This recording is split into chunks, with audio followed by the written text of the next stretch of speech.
राहुल गांधी का आज प्रधानमंत्री नरेंद्र मोदी पर ऐसा करारा हमला जो हो सकता है कि आने वाले दिनों में लोगों की जुबान पर चढ़ता हुआ नजर आए। नरेंद्र सरेंडर। अब ये नरेंद्र सरेंडर पर भाजपा क्या जुमला निकालती है, भाजपा अपनी तरफ से कौन सा नारा निकालती है, देखने वाली बात है। लेकिन राहुल गांधी ने कह दिया नरेंद्र सरेंडर।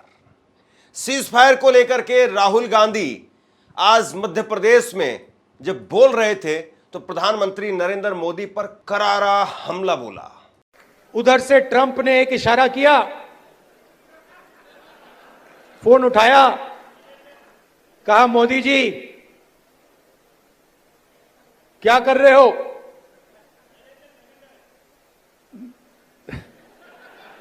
नरेंद्र सरेंडर। और जी हजूर करके नरेंद्र मोदी जी ने ट्रंप के इशारे का पालन किया।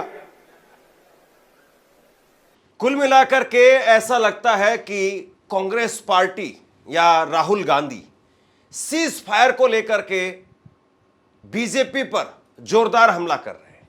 और इसमें आज राहुल गांधी जिस तरीके से पहुंचे मध्य प्रदेश में तो मैसेज भी साफ कर दिया कि इस मुद्दे से पीछे हटने वाले नहीं हैं। क्योंकि राहुल गांधी ने पहले 17 तारीख को, 17 मई को, फिर उसके बाद में अलग अलग समय पर सरकार से सवाल पूछा, बाकायदा एक चिट्ठी लिखी, लेकिन अभी तक नरेंद्र मोदी ने सर्वदलीय बैठक नहीं बुलाई है। और आज राहुल गांधी ने इस बात को कह दिया कि इनकी पुरानी आदत है, आजादी के समय की आदत है, ये लोग सरेंडर कर जाते हैं। और अभी भी वही हुआ है। उधर से फोन आया और मोदी जी ने कहा जी हजूर और सरेंडर।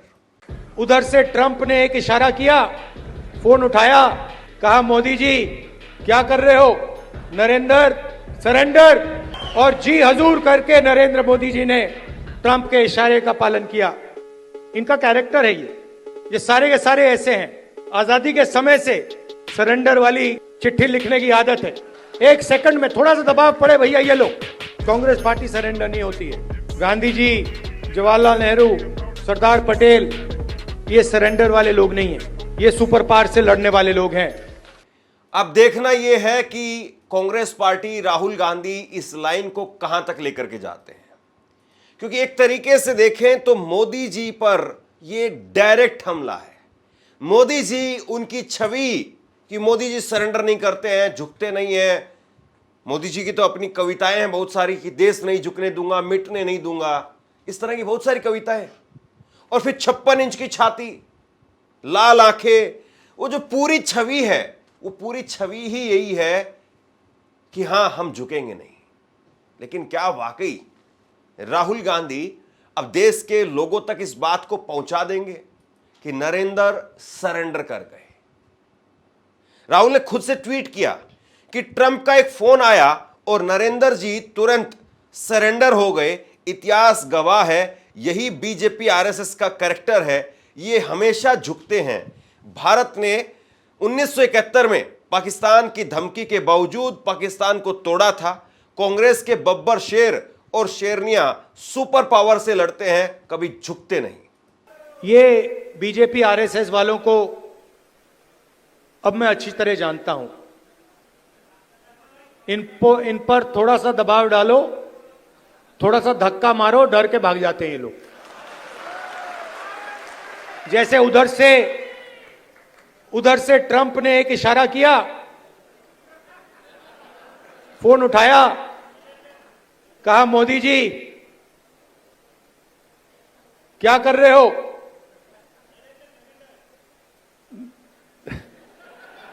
नरेंद्र सरेंडर। और जी हजूर करके नरेंद्र मोदी जी ने ट्रंप के इशारे का पालन किया। आपको एक समय याद होगा जब फोन कॉल नहीं आया था, 7th फ्लीट आई थी, 71 की लड़ाई में 7th फ्लीट आई थी, हथियार आए थे, एयरक्राफ्ट कैरियर आया था। इंदिरा गांधी जी ने कहा मुझे कुछ जो करना है मैं करूंगी।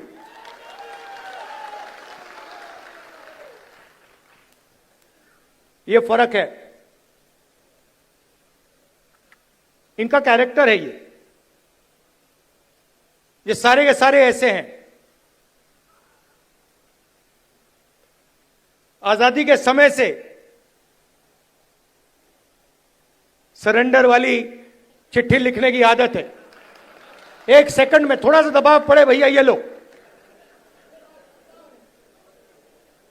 हाँ, तो ये इनका कैरेक्टर है। कांग्रेस पार्टी सरेंडर नहीं होती है। गांधी जी, जवाहरलाल नेहरू, सरदार पटेल, ये सरेंडर वाले लोग नहीं हैं। ये सुपर पावर से लड़ने वाले लोग हैं। राहुल गांधी ने मध्य प्रदेश में आज ये करीब 32 मिनट का भाषण दिया और शुरुआत में ही महज 2 मिनट में, उस 2 मिनट के अंदर पार्टी की तमाम नेताओं के अभिवादन और बाकी सब फॉर्मेलिटीज वो भी पूरी हो गई और राहुल गांधी सीधे इस बात पर आ गए कि नरेंद्र सरेंडर। अब इस बात को जरा देखिए आप, उन्होंने कोई लंबी चौड़ी भूमिका नहीं बनाई या पहले 10-15 मिनट तक कुछ और बातें बोलते रहे और फिर जाकर के इस बात पर नहीं आए।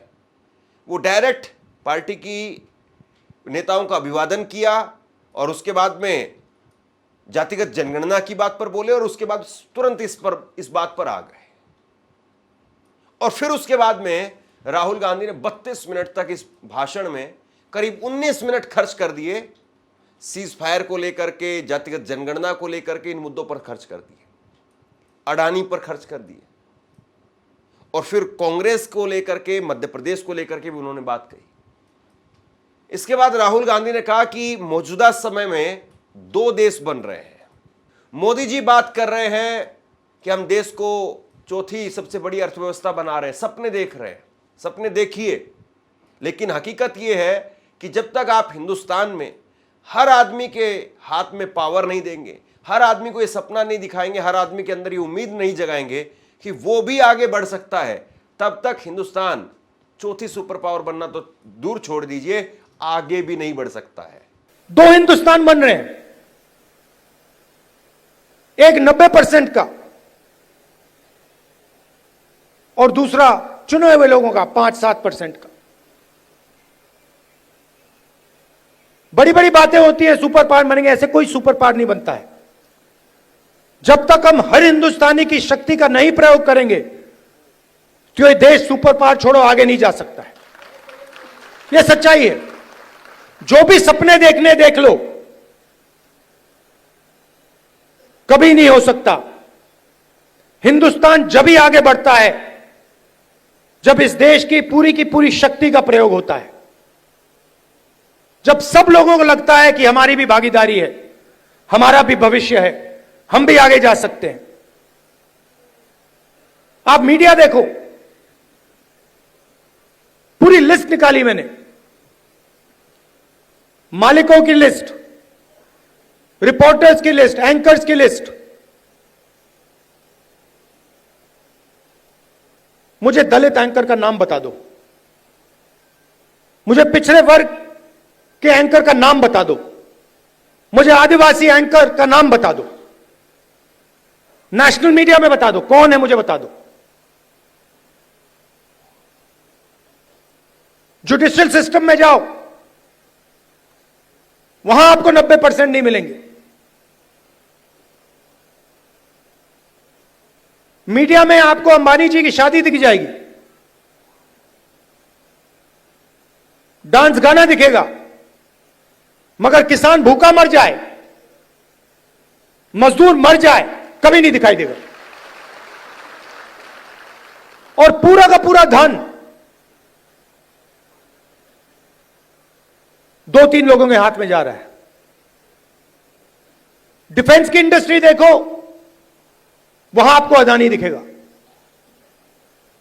छत्तीसगढ़ में माइनिंग देखो, वहां आपको अदानी मिलेगा। अदानी की सड़कों पे चलो, इंफ्रास्ट्रक्चर भी उसका, सीमेंट भी उसका, और कोई है ही नहीं। मतलब इन 2-3 लोगों को छोड़कर ऐसा लगता है कि इस देश में कोई बिजनेस वाला रहा ही नहीं। उधर अमेरिका में केस लगा हुआ है अदानी के खिलाफ, मगर हिंदुस्तान में जो भी ये करना चाहता है कर सकता है। क्यों? नरेंद्र मोदी का दोस्त है।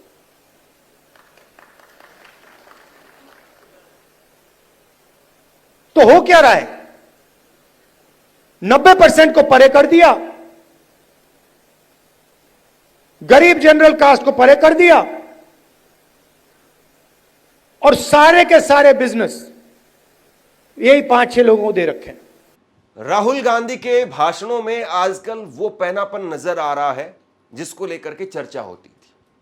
कहा जाता था कि राहुल गांधी का भाषण बड़ा बोरिंग रहता है, लोग उसको सुनते नहीं हैं, और दूसरे लोग तो छोड़ दीजिए, पार्टी के नेता कार्यकर्ता वो राहुल गांधी की बात सुनने के लिए तैयार नहीं है।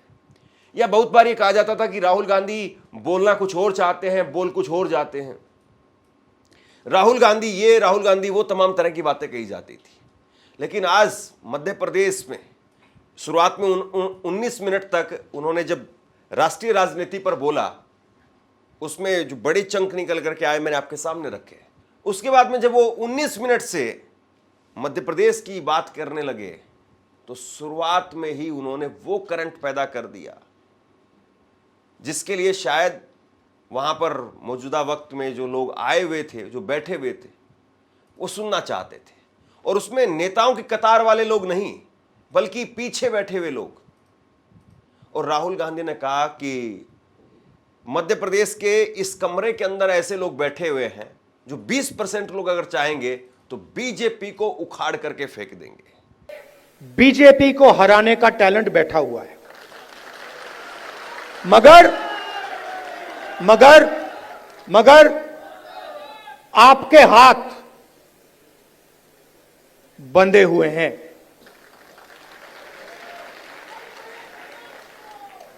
बंधे क्यों हैं? क्योंकि आपकी आवाज कांग्रेस पार्टी के संगठन में ठीक से नहीं सुनाई देती है।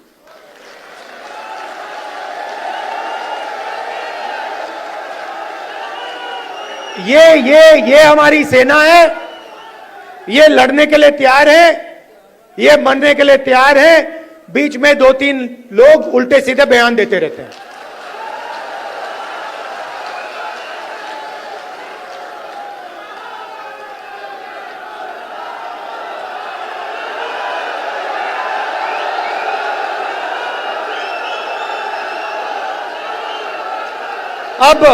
अब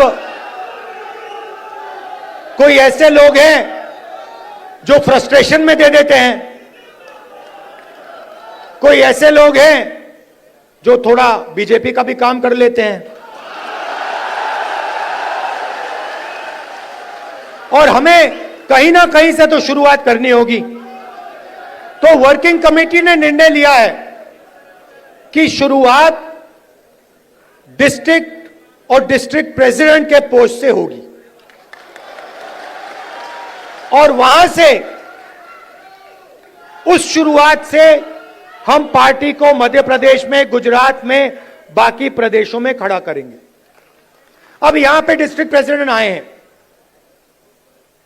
और आप में से ऐसे लोग होंगे जो पूरी शक्ति के साथ, दिल के साथ कांग्रेस पार्टी के लिए काम करते हैं,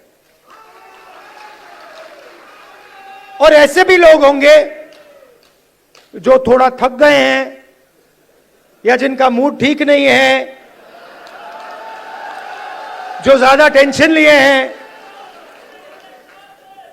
अब रेस के घोड़े और बारात के घोड़े को अलग तो करना ही पड़ेगा, और पहले मैं कहता था 2 टाइप के हैं। एक रेस का घोड़ा है, कांग्रेस पार्टी कभी कभी रेस के घोड़े को बारात में भेज देती है, ये कमलनाथ ने कहा है, और कभी कभी बारात के घोड़े को रेस की लाइन में खड़ा कर देती है। उसको पीछे से वो एक चाबुक पड़ता है, वो वहीं बैठ जाता है। मगर एक तीसरी कैटेगरी है, एक हुआ बारात का, दूसरा हुआ रेस का, एक तीसरा भी होता है। कौन सा होता है? लंगड़ा, लंगड़ा घोड़ा। तो ये छांटना है हमें, लंगड़ा कौन सा है, रेस का कौन सा है, बारात का कौन सा है। बारात वाले को बारात में भेजना है, रेस वाले को रेस में डालना है, और लंगड़े वाले को रिटायर करना है कि भैया ये लो, थोड़ी सी घास चरो, घास खाओ, घास चढ़ो, पानी पियो, रिलैक्स करो, बाकी लोगों को तंग मत करो, बाकी घोड़ों को डिस्टर्ब मत करो, नहीं तो फिर कार्रवाई करनी पड़ेगी। जो लंगड़ा घोड़ा होता है, अगर वो डिस्टर्ब करता है तो उसके साथ क्या होता है जानते हो? वो मैं नहीं कहूंगा। कुल मिलाकर के कहें तो राहुल गांधी पूरी तरह से कांग्रेस पार्टी के स्ट्रक्चर को बदलते हुए या बदलना चाह रहे हैं, ऐसे नजर आते हैं।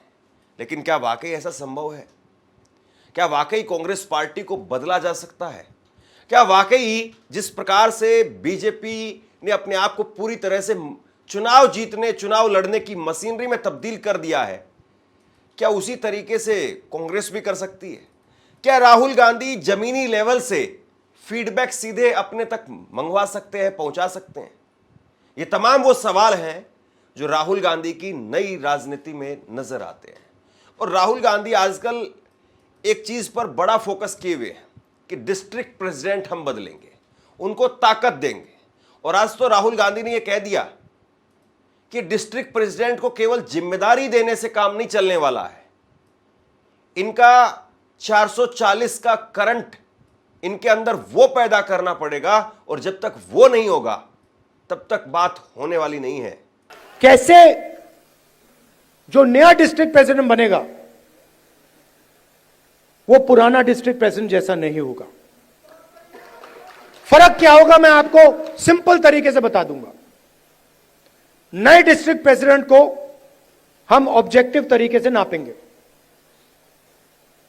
वोट बढ़ रहे हैं, हां या ना? लोकल बॉडी के चुनाव में, एमएलए के चुनाव में, एमपी के चुनाव में वोट बढ़े या घटे, हां या ना? दूसरा, डिस्ट्रिक्ट में जब कांग्रेस पार्टी की विचारधारा पर आक्रमण होता है, किसी दलित को, आदिवासी को, पिछड़े वर्ग को, गरीब जनरल कास्ट को, महिला को मारा जाता है, पीटा जाता है, दबाया जाता है, माइनॉरिटी को मारा जाता है, पीटा जाता है, दबाया जाता है, कांग्रेस पार्टी क्या वहां खड़ी मिली या नहीं मिली? और तीसरा, न्यू जनरेशन लीडरशिप, चाहे वो पार्टी के अंदर हो या पार्टी के बाहर, क्या उन लोगों को डिस्ट्रिक्ट में बढ़ावा दिया जा रहा है? क्या डिस्ट्रिक्ट प्रेसिडेंट और वर्कर के बीच में अच्छा संबंध है? क्या डिस्ट्रिक्ट प्रेसिडेंट सबको एक साथ लेकर आगे चल रहा है या अपनी ही राजनीति कर रहा है? ये उसकी जिम्मेदारियां हैं। मगर जिम्मेदारी बिना पावर नहीं दी जा सकती है। मैंने आपको जिम्मेदारी दे दी, मैंने आपको माइक दे दिया, और ये जो कांग्रेस पार्टी में हम करते रहते हैं, इसका कोई मतलब नहीं। तो अगर हम आपको माइक दे रहे हैं तो उसमें कम से कम 440 का करंट होना चाहिए। और 440 का करंट हम कैसे देंगे? जो हमारा डिस्ट्रिक्ट प्रेसिडेंट होगा उसकी आवाज लोकल बॉडी के कैंडिडेट्स को चुनने में, एमएलए के कैंडिडेट्स को चुनने में, और लोकसभा के कैंडिडेट को चुनने में सुनाई देगी। अगर कोई सोचता है कि वो डिस्ट्रिक्ट प्रेसिडेंट को अलग कर दे और वो कांग्रेस पार्टी में आगे बढ़ेगा, तो वो आज के बाद गलतफहमी में है। कुल मिलाकर के अगर कहें तो राहुल गांधी ने आज 32 मिनट तक, जिसमें आधा हिस्सा शुरुआत का राष्ट्रीय राजनीति पर और आधा हिस्सा मध्य प्रदेश की राजनीति पर, दोनों जगह पर एक करंट पैदा करने की कोशिश की है, एक हलचल पैदा करने की कोशिश की है। अब सवाल यही है कि राष्ट्रीय राजनीति में इसका कितना असर, कितना प्रभाव पड़ता है, और दूसरा मध्य प्रदेश की राजनीति में इसका कितना असर पड़ता है।